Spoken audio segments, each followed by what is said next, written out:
o'clock whistle. It's been a while since we had a class in here. I appreciate you coming. Look at all the people that care about their lawn here today. Right? How many greens do we have in here, and how many browns? How many greens do we have in here? Or raise like half a hand. How many browns we got? There you go. That's fine too. I always kind of laugh at this class because grass, I don't know how much Discovery Channel you watch, but well, we eat it, you know, we stomp on it, we burn it, we flood it, we dig it up, we drive on it, we do all kinds of stuff on it, and what happens? Grass comes back. It's such a resilient creature, so don't feel bad if you let your lawn go dormant. Start getting a little fall rain here, it should start coming back here pretty quick. So we'll go through this sheet. Everybody hopefully gets a copy of the sheet here. I kind of always bring up at the beginning of this class, I apologize ahead of time. I never mean to get on my soapbox and kind of preach about organics and doing things the right way, but this is a personal class with me. I've had my house over 22 or 3 years now, and my lawn looks pristine, and I use no chemicals ever on any of it. So I'm not a weed and feed guy. I can't stand that stuff. I wish they'd ban it from Earth, but that's not my decision. And I'm not trying to make anybody feel bad. I'll bring up some chemical stuff today. I'll bring up lots of organic stuff. Ultimately, it's up to you. It's your yard. It's your turf. It's your pets. It's your kids. It's your birds. I can go on and on. You can do what you want. But I get, frankly, frustrated when I hear the news and I hear everybody talking about lawn is a waste of, you would not believe the comments I get on YouTube about my lawn. I can't believe you're wasting your, okay, we're taking it a little bit too far. But you can do it the right way and have nice turf. Everybody's got their own tolerance. This is a weed to me, it's not to you. Do what you want. My neighbor loves dandelions, keeps bees happy, great. She loves clover in her lawn, keeps bees happy, great. It's your lawn, do what you want. I don't want it in mine, so we'll start with that. So I apologize, I'm not ever trying to get personal, but I'm going to bring up a lot of organic stuff today that hopefully gets you guys going green in the yard, because that's the biggest green space we usually have in our landscapes, and I think it's an important thing to consider, certainly in this day and age as well. Okay, so I'll move on from that. Now, one reason I always do this sheet, I do this class twice a year, every March, every September, because those are the 2 months that are ideal to get my grass looking great coming out of winter and get it looking proper going into winter. I'll speak for my household. I'm an old dad. I got a 10 and a 14-year-old. My wife would not be happy with me if my boys were bringing mud into the house the entire winter because all the grass was gone. So we can keep it looking nice year-round. Fall is the most important time to feed your grass, period. We're going to talk about that and fertilizing. But that's the number one thing I try to tell people. If your lawn's looking tired, get food on in September. Mother Nature's going to rain. It's going to green up. It's going to look a heck of a lot better just doing that, okay? But those 2 intervals, March and September, ideal times to get this work done going into the year, coming into the winter. Then hopefully we can sit back on some green grass and enjoy a cocktail in the summertime when the sun's out, right? That's the whole point. Now, this list is organized specifically the way I did it, because I think a lot of people, I just said, go get a bag of food. Doesn't mean go get a bag of food, go dump it on your grass, and then think about everything else after. Get your battle plan set. This would be the ultimate battle plan, what's on this sheet. Phase 1, Phase 2, Phase 3, we follow right down the list. I think a lot of people do the food, then we decide we're going to thatch, we're going to aerate, we're going to do this, and then we rake up the mess, and we just raked up by 50 pounds of fertilizer, threw it in the yard waste. Now I go do it again, okay? If we put the food down, we're going to feed our weeds before we feed the grass, and then we do it again, okay? So try to follow this sequence. Now moss, the number one thing there is probably more of a March thing than September. I can't speak for you folks. Some may have moss if they have a little wetter soil, some shade, maybe they irrigated certain areas. They got moss still, great. Let's get it out of there because it's going to get worse the wetter and the cooler we get. So if I have some moss, that's the first thing I want to take care of. I got 2 choices when I talk about killing moss here, okay? We have moss out. This is a granular bag. Can everybody see that? If I lift them up here. So that's your typical, put me in a spreader, broadcast it over the turf, let it hit the moss on there, turn it black, we rake it out, we move on to the next step, okay? So if I have a lot of area this is probably the most economical way to go. I want to get an iron based, whether it's liquid, whether it's granular, do what you want to do, but I can broadcast on there. You know, long story short, my grass can absorb a massive amount of iron, moss cannot. So when I put a moss killer down an iron base, my lawn's going to get a deep, dark, black green. The moss will fry, the grass can handle it, moss cannot. I keep one, I get rid of the other, okay? So that's one option. If I don't have a big area, I don't want to use iron, it's going to be the liquid. This is a potassium soap. So if I put this on my hose, open it up, and I go out wet down areas, it turns it a straw yellow. Again, doesn't hurt my grass, just kills the moss. The potassium does not stain. Okay, I learned this years and years and years ago. I still got some nice orange circles on my sidewalk and my driveway because I used iron, and we have iron on concrete, on wood, on anything that's a hard surface, and we're going to stain it. So be very careful with the granular not to spit it all over those hardscape areas, or plants for that matter. On some soil is okay, but not on foliage. This one I will not stain with. I can put this on my roof, I can spray my RV, I can put it on my siding, I can put it on my kid. No, I'm just kidding, I wouldn't do that. But I can put it on just about anything and it's not going to stain. Okay, so that's potassium soap. Okay, so everybody good on moss. Okay, usually this is a big March discussion more than it is a September discussion, because if I said who has moss, probably 4 or 5 do. If I said it in March, I think everybody would go, yeah, I got moss, please get rid of it. But you said the liquid one is for a smaller application though? Well, I could get multiple. This is more expensive. If I had, 4,000 square feet of turf, I'm probably going to save myself $50 by doing it that way versus liquid form. Okay, if both of them work great, again, it's your choice. I keep looking for this in a concentrate. We have not found it, because it's kind of funny, but the only people in our fine United States that care about moss are Western Washington and Western Oregon. The rest of the country doesn't care. So I'm trying to get somebody, come on, take care of us up here in the far corner, maybe Alaska, but not the rest of it. Yes? Is the liquid the organic? And This is classified, again, there's no chemical in either one of these things. We can't call iron organic. It's a mineral. It doesn't have any chemical in there, but it's just ferrous iron sulfate. This is a liquid that would be classified as natural. Potassium is a natural product, okay? So second, we got moss. Now we go weeds. Now, there's a lot of different ways we could do weeds in the lawn and the landscape for that matter, but maybe we'll start with this. We've got really 2 things. If I have a weed that's growing, I need a post-emergent spray. I need to apply something on the leaves that will soak in, go through, kill the root system, right? We don't carry it, and I hope hopefully not many people use it anymore, but Roundup is the poster child for that. I spray a liquid on, I kill the foliage, I kill the root, we move on. Okay, we're not using Roundup on our lawn. I just use that as an example. But we need a post-emergent. If I don't have any weeds, and I don't want any to grow, I get a pre-emergent herbicide, right? I put something down on the soil that keeps things from germinating and growing in the first place, right?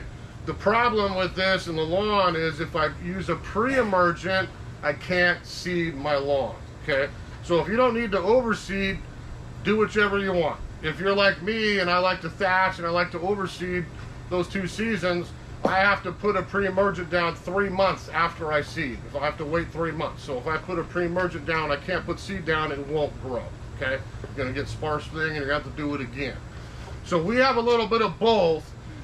Hopefully this isn't confusing, because sometimes herbicides get a little crazy, okay? So if I want something, let's start with natural, okay? You want to be like me, you want to be like me and you don't want to use the chemical on the weeds. So number 1 is this, Lawn Weed Brew, okay? Captain Jack's is the little organic man. He's on a lot of products now. When you see the brown shoulder on any label in the store like that, that signifies natural. Okay, we don't have chemical in there.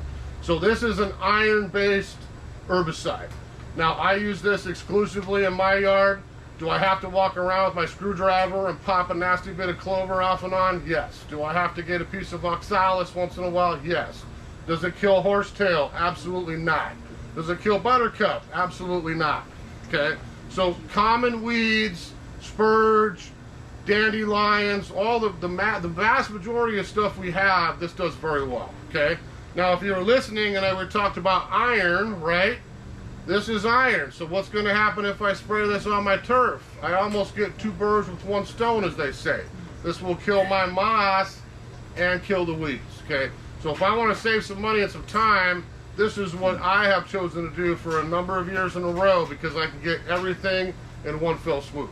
Again, I'm not going to get some of the tougher stuff, and we'll talk about that here in a second, but this will do a vast majority of the lawn. Quick question. Yes? You mentioned buttercup. Yeah. We'll talk about that in a second. Yeah, let's do this, because questions are going to keep coming. Every time I finish this section, we'll pause. So hold on to your question, and we'll talk about it at the end of herbicides, okay? So, lawn weed brew, natural. If I want a natural pre-emergent, see this yellow bag up here? This is called Weed Preventer. Does anyone ever use corn gluten? Okay? This guy right here, we got a whole bunch this year, because this is what I use too.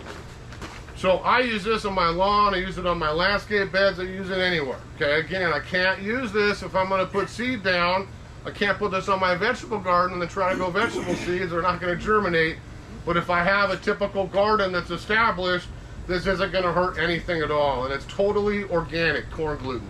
So you'll see this listed as a fertilizer for lawn and as a pre-emergent. So again, if you wanted to save a little time and go green, this will be your fall lawn food, including the pre-emergent in there, okay?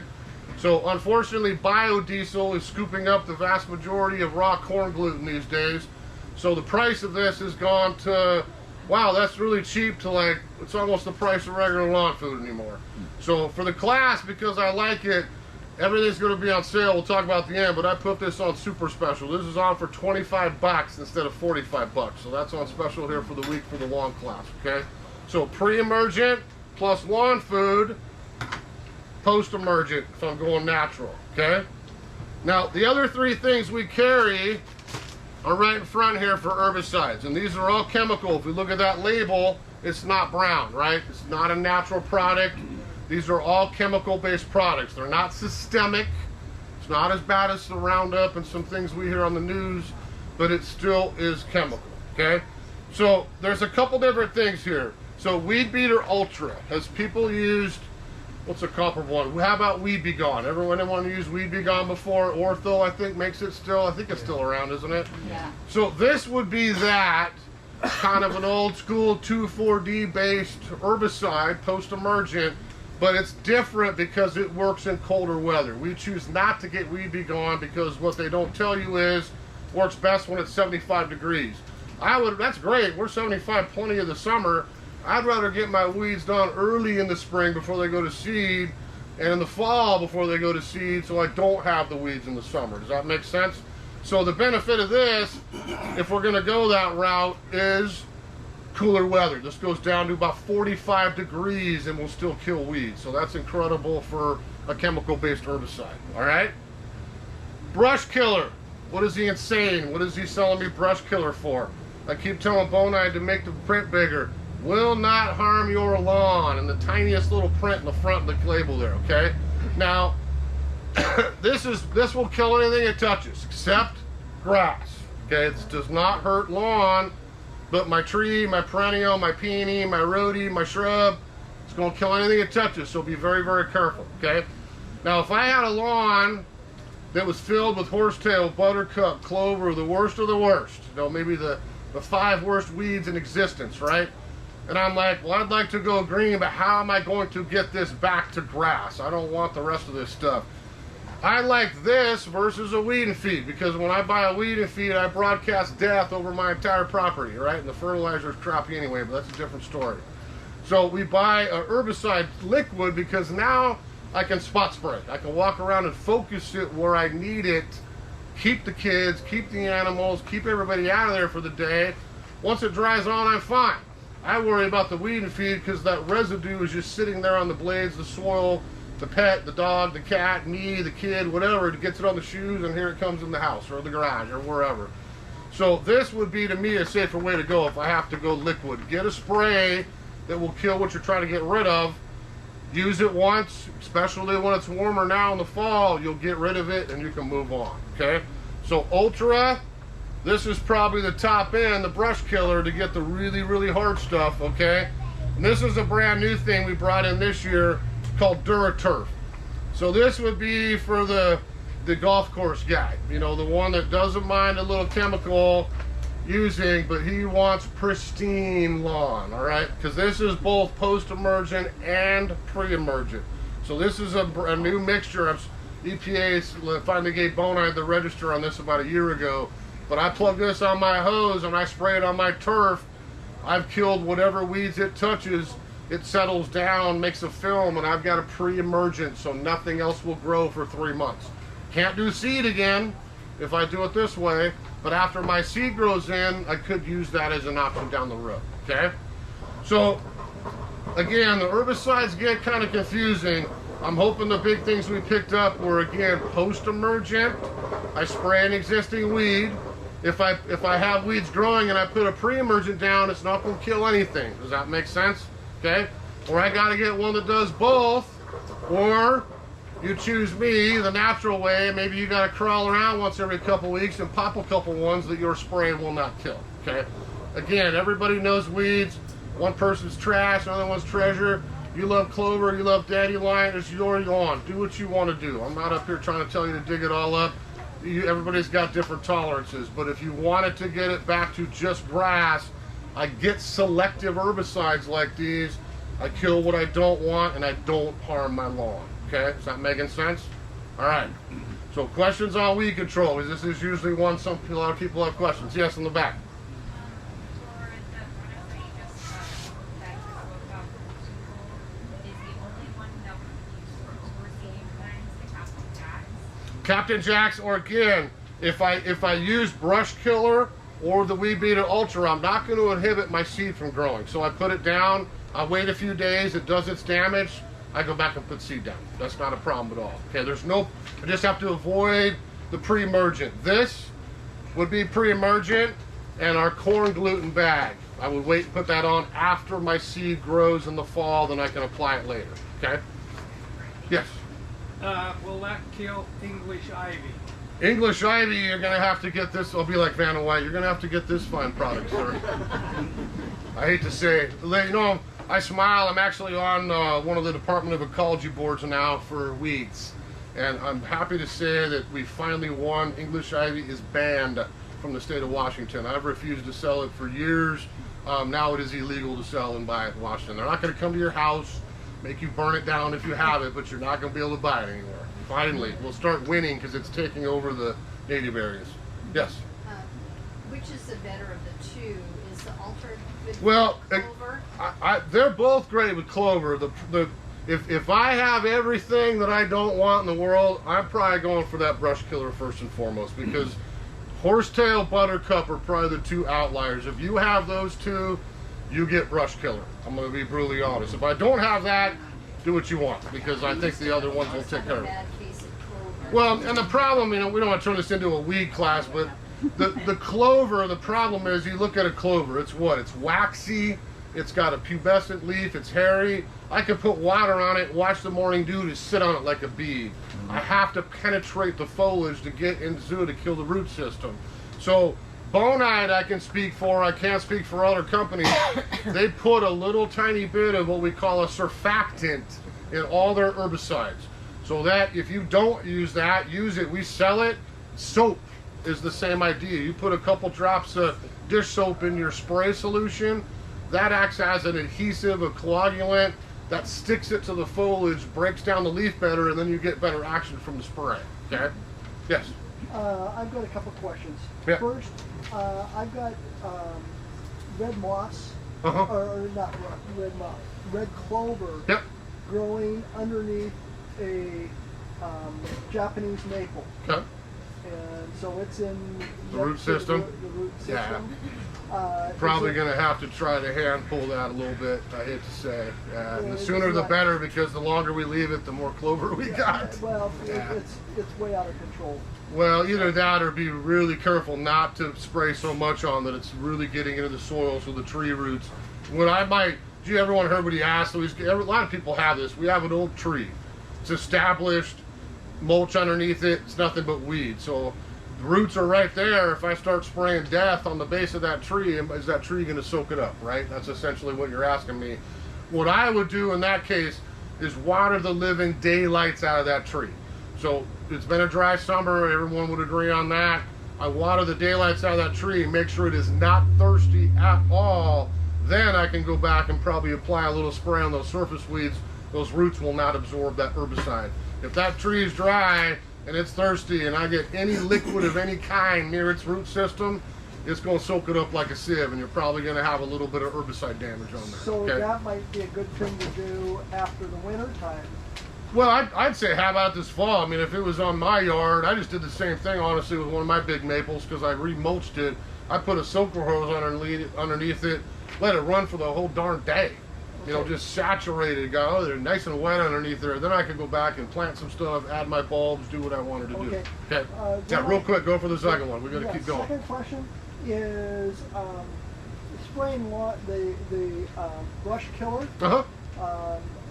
on the lawn. Mm-hmm. Because we have red clover in the lawn. Yep. And I used Weed Be Gone, and all it did was make the red clover stronger. True, yeah. It usually. killed it, Yeah. but it came back. Came back twice. Yeah.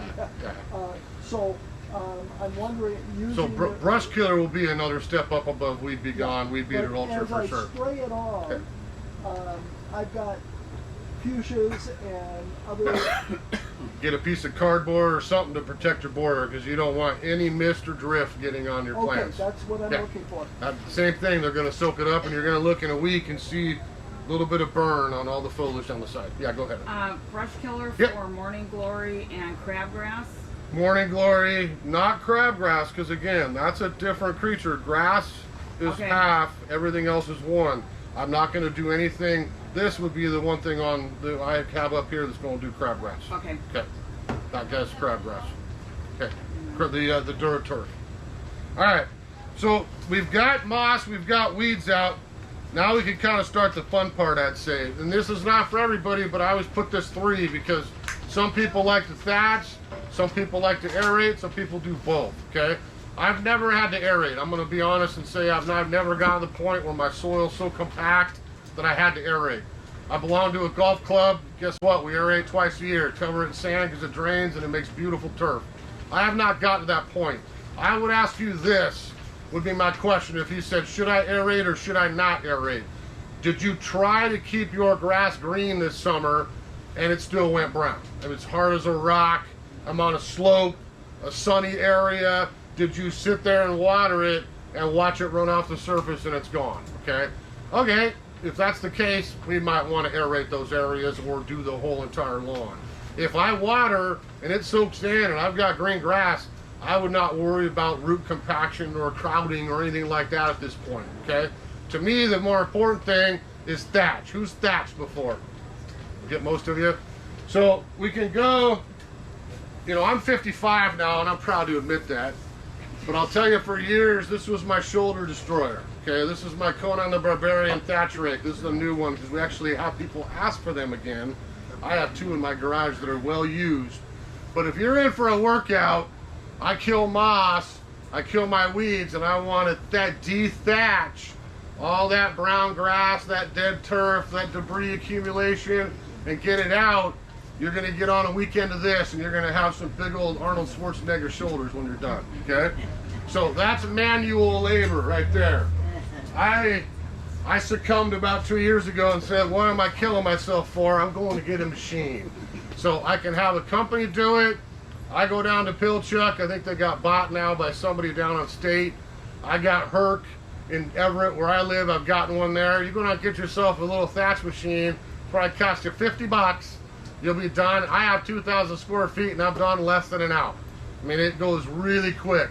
So I thatch, I set the blade height, I chew up my lawn. I laugh and smile as I say this, but I don't know if the husband or the wife or both of you care about the lawn, but whichever one does the thatching, the other one's probably going to come outside and say, what the hell have you done to my grass? Because it's gone, okay? If you thatch right, so I should bring in my screens and do my old slideshow again. I'll show you mine. But if you thatch right, you should look when you're done and go, wow, that's it? It's just kind of brown, green. There's a tiny little bit of grass left. You got rid of all the dead, the disease, the weak, the poor. No, I'm just kidding. You got rid of all of it, and you threw it in the yard waste because we don't want it. Now we got room for fresh dirt, okay? So we get thatching done. To me, it's every single spring for me. I don't worry about the fall. It's a March, early April job at my house every year until I'm gone off the face of the earth. So that's me. I don't have a problem you want to do it September. I don't have a problem you want to do it both. Just depends on what your tolerance for thatch is. So thatch, who recycle clips their mowings? Anybody recycle clip? Do we bag? You could do either one. I kind of chuckle. I do every other one. If you want to know what I do, I don't mind some of that turning to food. The problem is the vast majority of it doesn't turn to food. So if I thatch, you're going to pull up probably your dead grass clippings from the entire season and finally turn them to compost and recycle them, kind of thing. So it's not the end of the world that you recycle, mow, or don't bag, but that gives you the chance once a season to get all that mess out of there and start over again, okay? So if I kill moss, I kill weeds, I choose to thatch and or aerate, okay? Now I have one big mess to clean up. I see people kill moss and then go rake it, and then go kill weeds and then go rake it, and then thatch and go rake it again. We want to save you some time. That's why it's in this order. I kill my moss, I get the weeds done, boom, boom. You can do that the same day. I wait a few days, I thatch. Okay, now I got a mess, I clean it up, and now I'm to the really fun part. I can get some grass seed and do the reconstruction, okay? So if you're gonna thatch, think about it here in the next couple weeks, or again, think about it coming out of winter. Typically, most folks, I would say, have half moss, half grass in March, and that's the time of year we kill the moss, we check our weeds, and we get the whole mess cleaned up once, and then we get to enjoy the cocktails on our green grass all summer long, right? Okay. So aerating, if you do, somebody always asks me, clean up the plugs. Who wants the ankle breakers in their lawn? You know, if I leave all those plugs and debris and all that mess, it doesn't allow the room for my seed to germinate and fill in properly, and I'm gonna have those dips in uneven areas. So if you plug or aerate, rake those plugs up, get it all out of there, and bring in compost, because I want to top dress the entire thing and fill those holes, right? Sand, it's up to you. Somebody always asks me about sand. That's drainage, just no nutrition. I would rather have you get compost in a home landscape, add the nutrition, add the soil structure, same purpose as sand. Water goes right through it, but I'm helping my soil long term. Sand's doing nothing except sending water through. Golf course, yes. Your yard, I would go compost, okay? So any questions on those two real quick? Yes? And if you aerate and you use compost, does it not compact it back again over a period of time? Nope, compost will fill those holes, mix in with your native, and help create drainage. It's not going to be a fix to clay overnight. No, not at all. Yeah, it'll help for sure. Yeah, absolutely. I mean, again, compost, a three-way, little topsoil, little sand, little compost. I don't have a problem with that. That's what I just did, frankly, after the raccoons tore up about half of mine in the last 2 weeks, but that's a different story. So you can use whichever one you like, okay? Yeah. Yes? So if I aerate and I put in Black Beauty Ultra, Yeah. Birds love that. Oh, yeah. Got to cover so it. I had a real problem. So if I aerate and then put that in a little top dressing of compost, Yeah. then it eliminates that bird problem. A little bit of birds, yeah. Well, again, if I aerate, I've got plug holes, usually down that far. Right. If my seed goes down that far, it's too deep to germinate. Oh, okay. So I got to fill those holes, then sprinkle, and we're going to talk about that here in a second. We're going to top dress a little over the top to keep the birds from getting it. Yeah, we'll do that here in a second. Yes? So after thatching, you said that you can reseed? Yep. Okay. So we've got moss, weeds, thatch, aerate, plugs. We're down to literally, we scalped it, we thatched it, we got dirt and a little bit of green peach fuzz, right? We don't have no lush lawn, we're not playing soccer, it's just gonna be a little dirt patch for the time being, okay? Now we can do the fun part where we get to rejuvenate it. I will tell you, if you overseed your lawn and do some of this, it will look like you planted a brand new lawn if you did this. I have a lot of people come back after both these classes and say, okay, I tried it your way. It looks like I just put in a brand new lawn. I mean, it really comes in quite nicely here in the cooler seasons. So that's that next section, top dress and overseed. We carry 2 kinds of seed for the first time this year, okay?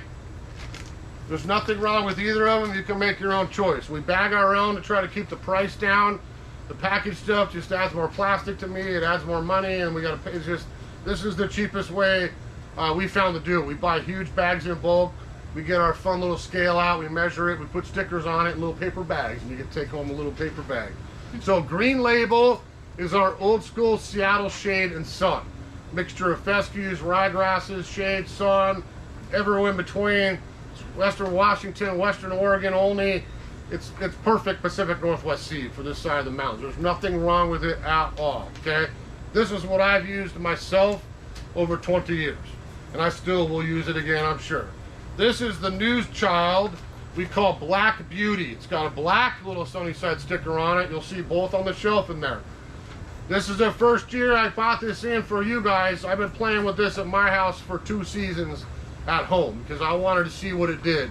I see a lot of charlatans at shows that are like, this grass seed here will save you half your water bill. It'll never, and it's like, okay, yeah, whatever. But I don't believe it till I see it. So I put the money where the mouth is, and this is what I've been using. And I will tell you, this is more drought tolerant. If I want to save some water, I'm going to probably get Black Beauty. It's a really good seed. I had a lot of customers after the spring class emailed me. I'm so happy with the color. This looks incredible. It's been really easy to do. We're going to always have both. There's nothing wrong with either. But basically, if I wanted to multiply my root system by 2 for depth, I'm buying that. So Jonathan Green down near Eugene in Western Oregon has been playing with strains of fescue and ryegrass to get deeper root systems. That's the main difference in these 2 seeds. Same type, fescue ryegrass mix, same sun, same shade. In fact, I think this is even better for shade than the other mixes I've seen if I have pure shade underneath trees and things.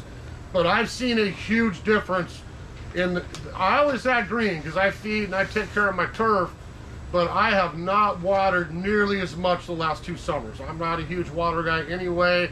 I do like my green grass. I'm not going to let it go brown, but I felt like the last 2 summers probably half as much as I typically do.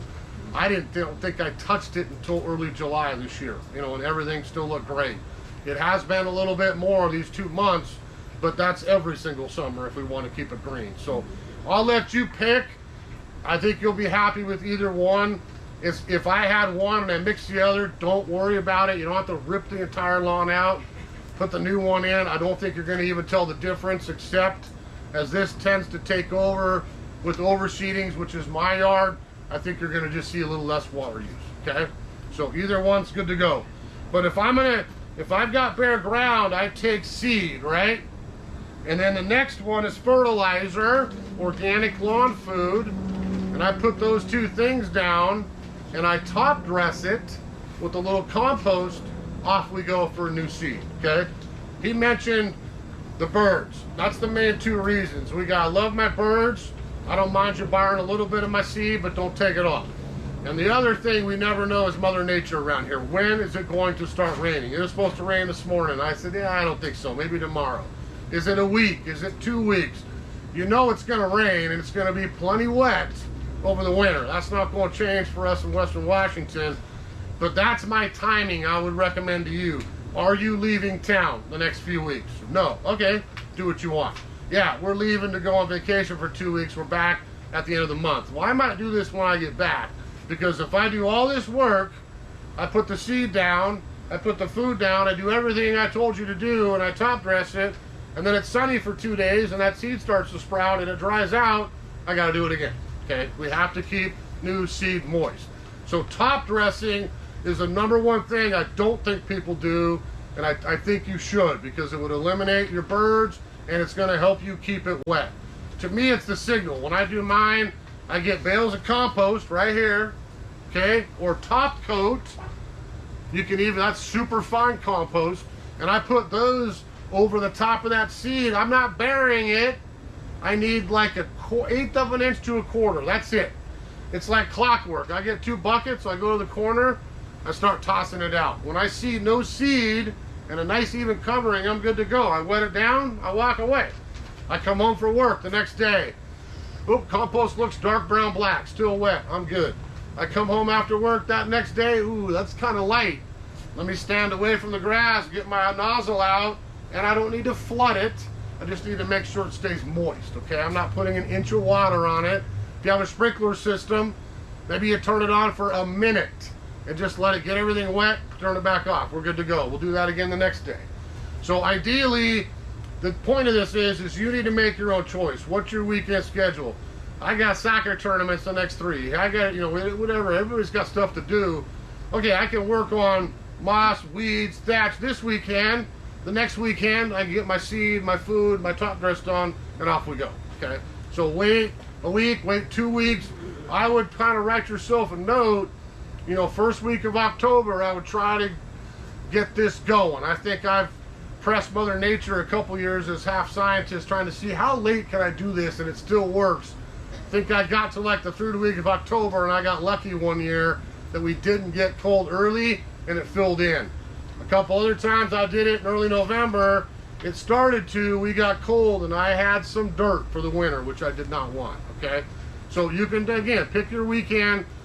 I don't know what the weather's gonna do, but I'd say from now till mid-October, get this stuff going in the yard and you're good to go, okay?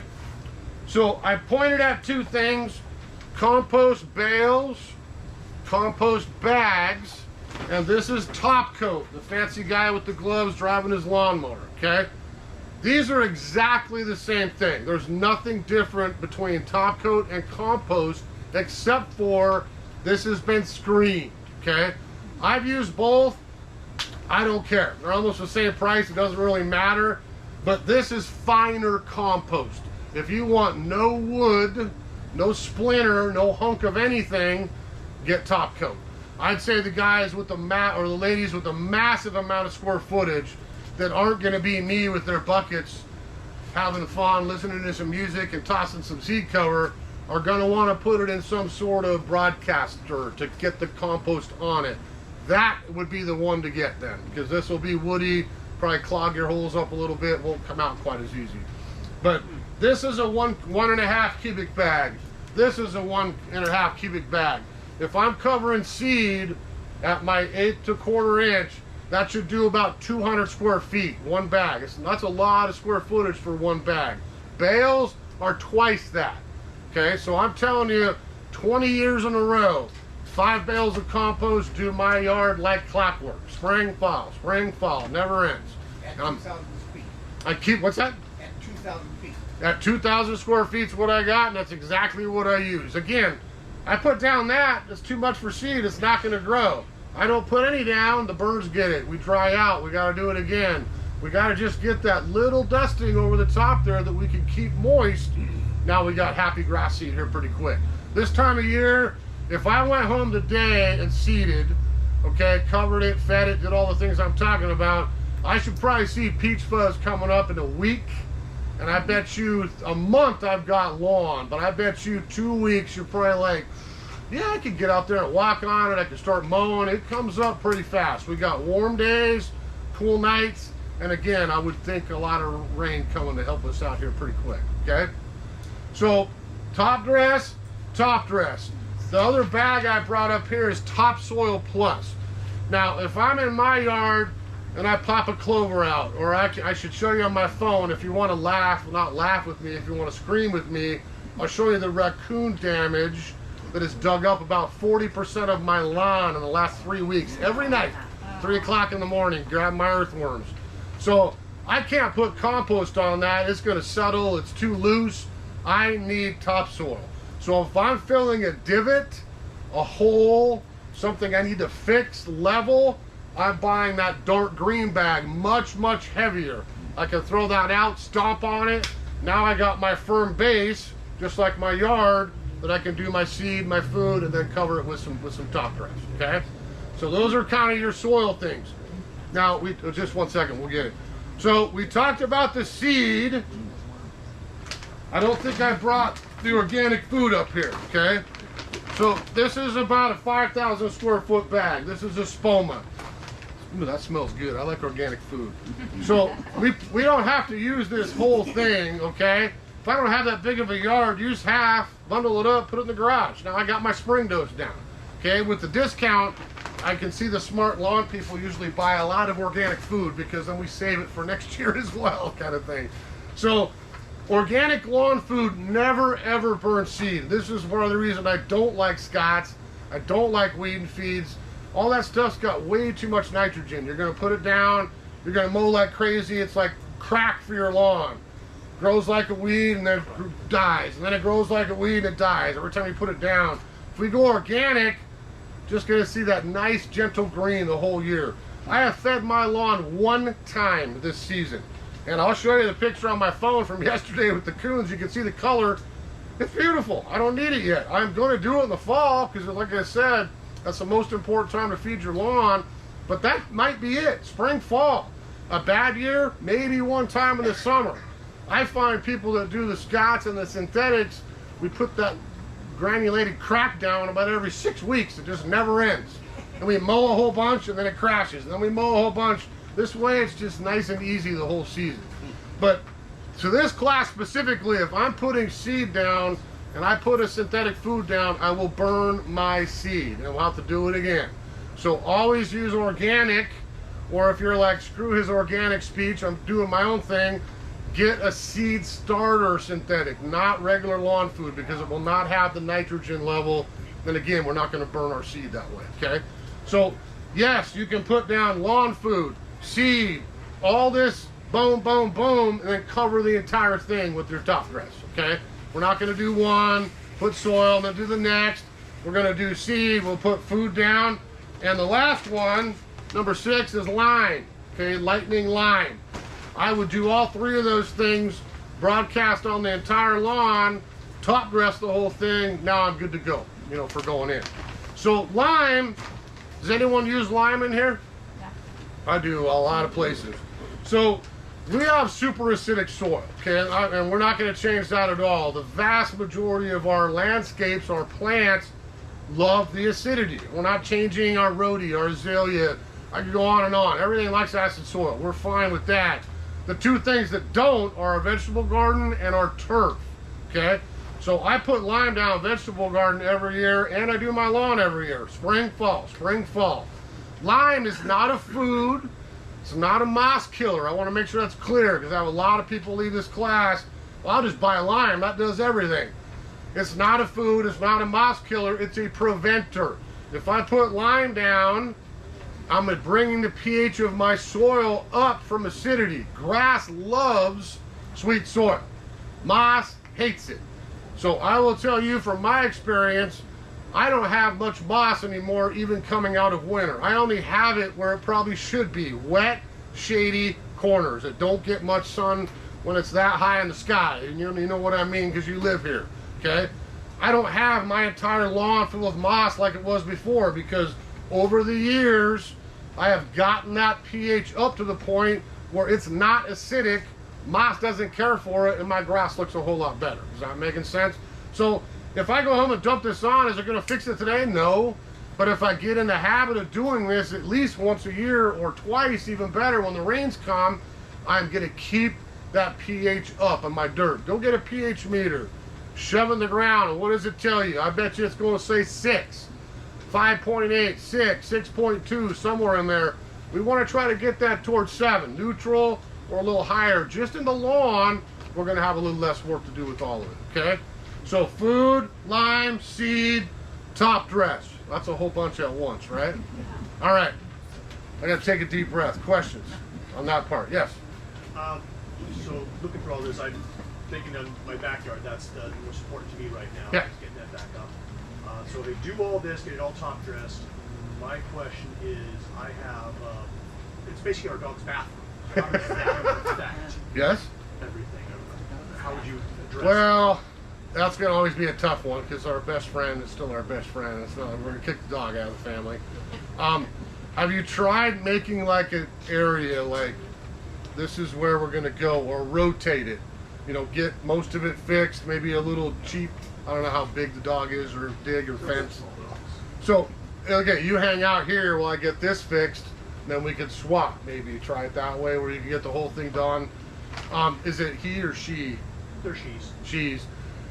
This is always the hard part because you could ask your vet. I think it still is a thing, but there's a particular hormone in female dog urine that burns your turf, and it doesn't happen with the he's. It could, but it doesn't happen with the he's as much. There's a pill that does remove that. That might help a little bit. I think you're going to be in for a little bit of patching off and on as it gets bad in certain areas, but I would try maybe the swap. Yeah, alternate. Maybe try, then you can get it back to like, okay, we're back to square one. She could have out this corner and move it around a little bit, maybe do it that way. Yeah. All right, go yes. So the lime can be used both in the garden and in the... Yep. So again, he asked about lime. Turf. I have 3 things in my yard that get limed religiously, okay? My lawn, my lilac trees. Who's got lilacs? That's the one plant we grow around here that loves Eastern Washington soil.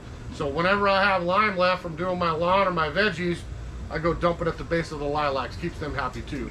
But those are probably the 3 things to me around here you really have to be careful of keeping the acidity up, okay? Yeah, so the lime is twice a year? I do it twice.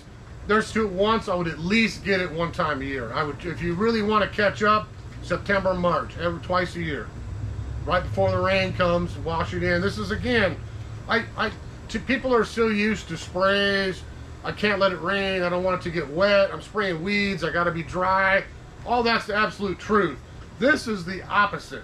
I want the more rain I can get because I want it to get into the soil and start helping my grass. So we want to do this when it's raining or wet. It's going to rain sideways tomorrow. Perfect. I'm going to run out and get my lawn fed today because that's going to water it in for me. Okay? Yes? Doing the lawn the way you've suggested, the line goes on after everything is done? No. I would put seed, lime, organic lawn food, boom, boom, boom, top dress the whole thing. I want to lock that lime down on the soil as well. Yeah, you got it. Yes? Going back a little ways to if you're going to use the brush killer, how long does it have to sit there before it can rain? Everything's going to tell you on the label. If I grab any herbicide up here, it's going to tell you rain proof in 1 hour, 4 hours, 6 hours, whatever it is. Nothing up here is longer than 4 hours. If I spray a spray on, get it on there nicely, let it dry on, I'm good to go. I don't know if you guys read my article, but this is kind of a little bit I touched on last week. September do and do nots, for late summer. That's one of them is herbicide. The warmer I am, the quicker I get to this, the better kill I have. The warmer temperature means more going to the root system and I kill that weed. I put this off and it's late October. There's probably some weeds I'm not going to kill because they've already gone dormant and they are not moving material from foliage to root system, okay? So the sooner I get this, the warmer, the better, and then we get 100% kill, okay? Yes, go ahead. All right, we're going to recap this with sequence and timing. Moss, let's say I'm going to go home today. I'm to thatching. Thatching, okay. Then I literally, if I've thatched and I've raked up who's thatched and how big was your mountain?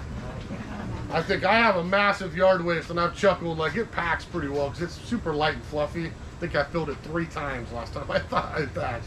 So I clean that up, you can have at all the rest of this instantaneously. Once that thatch is out of there, I'm going right for my seed, my food, my lime, I top dress it, and off we go. Okay. And that's all in the same day? You can do I just did this all in the same day, repairing my raccoon damage about a week ago. Yes? Can you clarify what products are top dressing? So top dress to me is either compost or top coat. And I've used both, I have both, I'll use both again this fall. I got no problem with either. I just try to tell people compost might be, to me, if I'm gonna buy a bunch, I could use that for a lot of stuff. This still works as mulch for plants. I can use it in holes, nothing changes. If I have a lot of area and I'm gonna use a machine to spread my mulch, I'm gonna buy that. Otherwise, I don't care. If you're doing it by hand, tossing it, bucket, whatever, either one's gonna work great. I might have walked around my 2,000 square foot area this spring and picked like 12 pieces of wood that I thought were too big that were gonna get stuck in my little OCD mower blades. So I threw them in the garden and off we went. There you go. Will the lime prevent mushroom growth? So lime, that's a great question because someone inevitably asked about mushrooms. Lime is not going to help you with mushrooms. Mushrooms are a sign that you have healthy soil. I don't think mushrooms are the end of the world. Do I want a bunch? No, but we have rotting wood. So if I have mushrooms popping up, it's not here, it's not there. You had a tree, a stump, an old root system, something is rotting down there, and that's where we're getting that decomposition. But if I'm doing, I didn't bring a bottle in here, but if I have a lot of mushrooms and I want to spray, there's one specific spray we have in our stores called Consan 20, C-O-N-S-A-N 20, and that's an algicide, fungicide. It does a bunch of stuff, but it's the one thing that's been worked really well. You spray it on turf areas with fairy rings or mushrooms, we'll knock them out of there. Okay? Yes. So I have a little patch of grass. I tried to put in new sod. Didn't know what I was doing. Not successful. So there's no signs of life, but it looks like a lot of clay. Okay. So if I do all this, do I need to do something to kind of amend the clay, or? We do. Okay, so let's do this real quick because I mentioned it kind of at the end.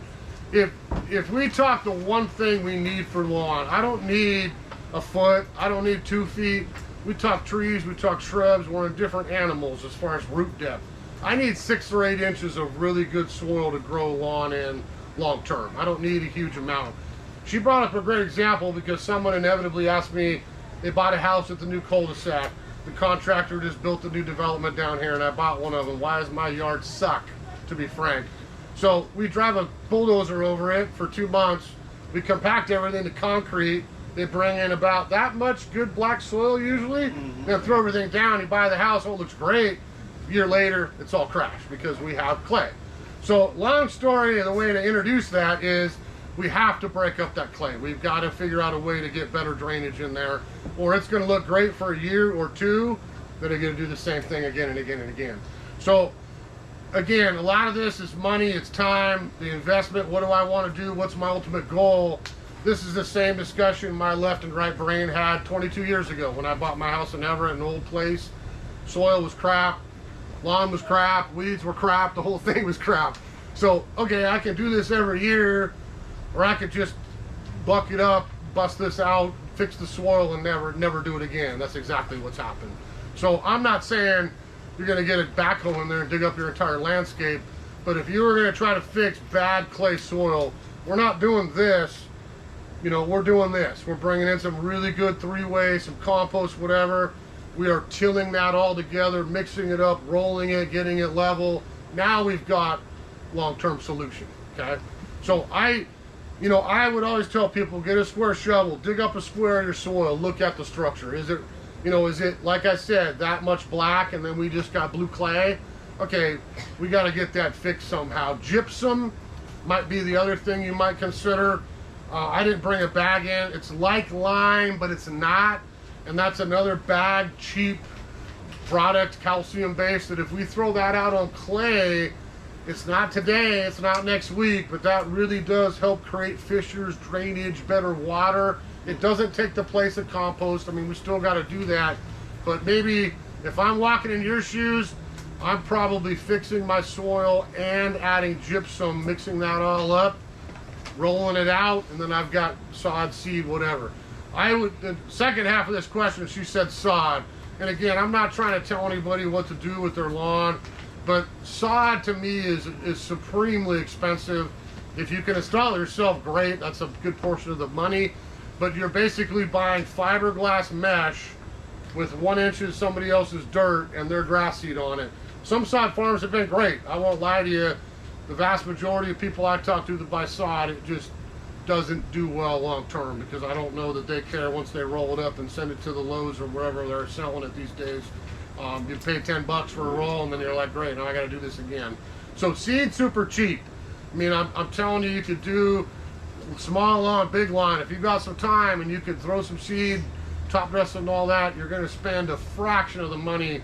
Yes, you have to wait a month before it looks like the sod did, but it's still going to come in before the winter time. Okay. All right, so let me do the last two, because then we can get you. So the last two things on here are just some stuff that I would watch for. 7 and 8, diseases in crane fly, okay? Now, I can't tell you sometimes from a picture, I definitely can't tell you from a picture like this. If I get right up on a problem in your turf and you get a really clear picture on the cell phone and you're a macro right on the grass and you email it to me, I could probably blow it up and tell you what's going on. Sometimes we see spores on blades. I can't tell you if you have crane fly unless we dig up that patch, turn it over, and look real carefully in the root system. We'll find those grubs. Can you see that guy right there? Okay, whitish, grayish, tannish sometimes.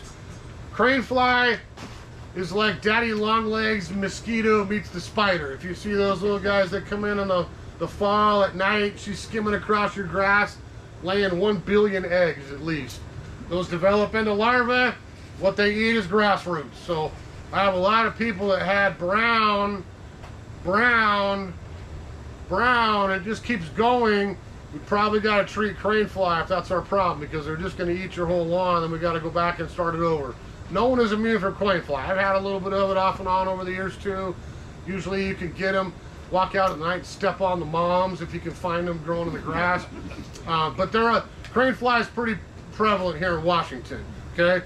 But I'm always going to find the larvae. We talked about this before class. He has a big brown area. I can't tell in the picture, is it disease, is it crane fly? We're gonna go to the edge of that brown area where I still got green, right? I'm gonna dig up my square, I'm gonna flip it over, and I'm gonna look through that root system. Do I find the larva in there? Okay, I got crane fly. Time to get a bag of 8, put it in the spreader, put it over the lawn. This I want watered into the ground. This has nothing to do with sun or rain. Okay, I want to do this when it rains because I want Mother Nature to send it down to where those grubs are and kill them out of my dirt. Okay, so imidacloprid was the nasty chemical for years that was your solution for crane fly. We do not use that anymore. The state of Washington finally banned it this year. Officially, it's banned on January 1, 2026, but I beat them by 4 months and we are done with it because I'm happy to say goodbye to it. Season. If we go to any yard, including mine, October, November, December, January, February, March, I'm gonna probably find some red thread here and there. It's not the end of the world, okay? What is if we don't do anything about it, our lawnmower blades, the wheels get on it, our shoes get on it, all of it gets it. Now we had one patch, now we have red thread everywhere, okay, in the wintertime.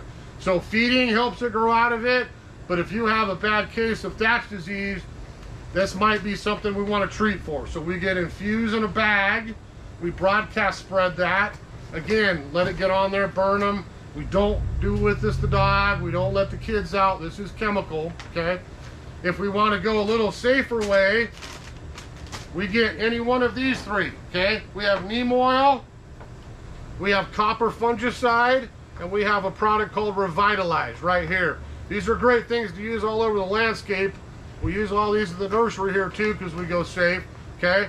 But if I spray copper on my turf, and I can use it on a bunch of different plants, my fruit trees, roses, all kinds of stuff, that really does a great job at suppressing different types of thatch disease, okay? So maybe it's once in the winter, okay over the winter, we make sure we check it coming out of winter.